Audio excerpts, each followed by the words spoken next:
Maximus the Confessor famously holds that Christ has a natural will and no gnomic will. But we all still have a natural will.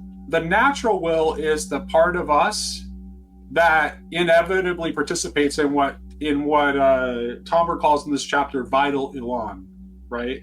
That is participating in the chorus "Holy, Holy, Holy" before the sea of glass and the heavenly throne, right? Like our very existence inevitably participates in that. So that's the part of that. That's the part of us that is the natural will. But we also have this gnomic will, which I think is the way to understand. I think in some ways the Jewish idea of the Yetzer Hara and the Yetzer Hatov is kind of a way of illuminating Maximus here, because Christ doesn't have a Yetzer Hara. There's no evil inclination in him, right? But we do have an evil inclination, but the call for us is not, we can't just have the evil inclination removed from us, right? We can't, because we are as inevitably participating in electricity as we are in anything else in our fallen state. So what has to happen is that the evil inclination or the gnomic will has to be transformed so that it is in submission to the natural will. And so I would say the virgin is the virgin, and Tomberg is entirely right to insist that abstract cosmic symbols on their own are nothing, and that every abstract cosmic symbol has to have an immanent, real, embodied representation, right? So yes, there's a cosmic Christ, but there also is the man Jesus of Nazareth. Yes, there is a principle of the Virgin that is the cosmic principle that is the Queen of Heaven, but there is also Mary, the mother of Jesus, right? So these things always they always have that embodiment. But there's a way in which the higher order representation of those immanent and embodied things that are the pure instances of that are also participated by us.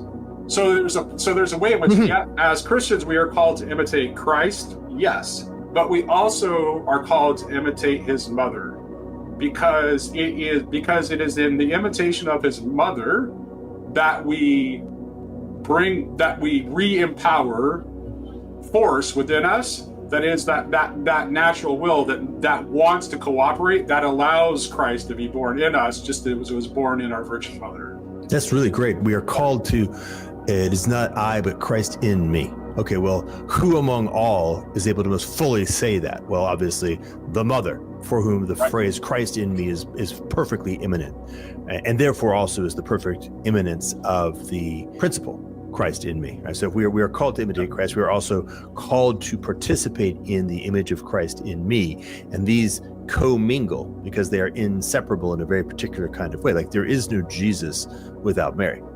That's right. That's actually structurally necessary.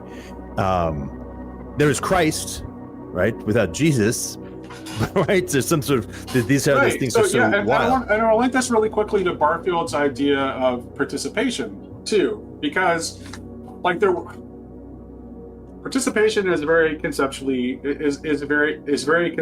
deep, and so while we have lost contact with original participation, right? The fall has happened, right? We've left the garden.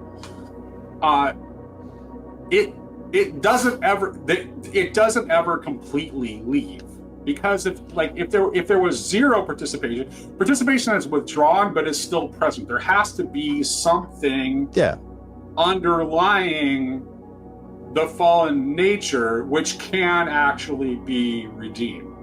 Yes. Otherwise, there wouldn't be any hope. It wouldn't be, the category would not be reborn, right? It'd be more like the category like recreate. Recreated, yeah. There would be a new creation ex nihilo, but that's not what's happening. Right. What's happening is the transformation of the world that was once and only created ex nihilo, and now it's fallen. But rather than destroy it and start anew, God chooses to transform and, it. and of course, I mean, you can also make this very And redeem concrete. We can make this very simple. Like when one suffers in life, and when that suffering is redeemed, for example, by being able to, because of that suffering, one has become a person who can give to someone else, but it's only by virtue of having suffered a certain fashion that one has become a person who's able to give to someone else in some fashion. Like you can meet them in their suffering, for example, or you can empathize, or you can overcome the inertia of life to be able to reach out to them in a moment, right? All these different things. If the act of redemption were to have undone that suffering and returned you to an unsuffered state, that possibility would not be part of reality. Right. And there still is a cooperation that is more fundamental. Otherwise, your body wouldn't be a body. Yes. It wouldn't be, your cells wouldn't be. Your cells wouldn't be able to form you. That's right. There's still a more fundamental level of cooperation. And Talmud explicitly says that virginity is a product of an internal integrity of body,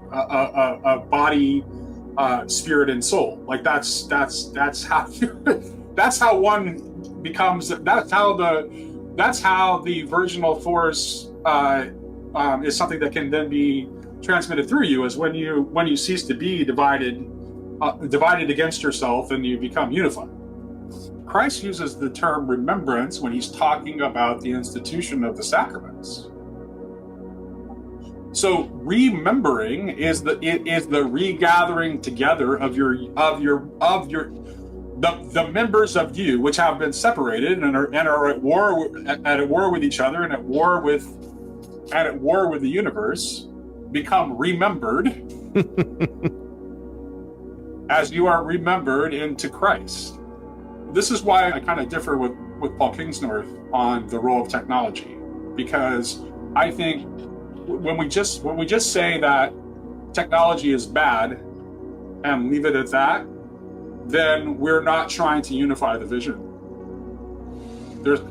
We want to bring the lower eye and the higher eye together. Mm-hmm. I'm also feeling overcome by the presence of how does he describe it? He says, like, the second coming of Christ is something like the coming of the whole world of the Spirit. Right, exactly. So it's not only... Yeah. Go ahead.